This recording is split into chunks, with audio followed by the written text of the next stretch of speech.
What's the first thing we do when we get access to a client's Shopify site? Well, it might not actually be the very first thing we do, but certainly within a week or two of starting to work with a client, one of the things that we'll work through with them is actually to go through their existing apps. It sounds like a really obvious thing to do, but time and time again we see this. Over time, apps can build up.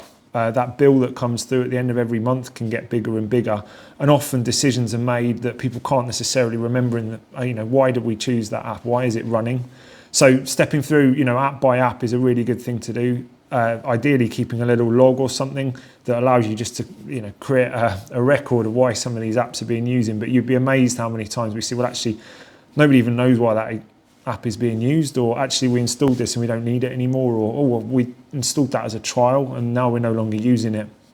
Why bother doing this? Well, the first and obvious one is cost saving. So we did this last week with one of our clients. Turns out we're close to almost $1,000 of saving a year just from spending that time going through. So time well spent.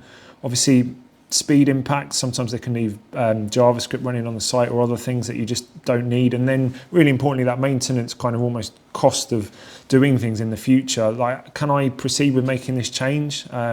Should I be doing this? I can't quite remember what that app does. Actually physically removing something from your store is a positive step, because even if they're not doing anything, they're just out the way and it's less thinking, less things to plan for when making changes. So really simple one to do, but I encourage you to do this on a regular basis because you'd be amazed what slips through the net.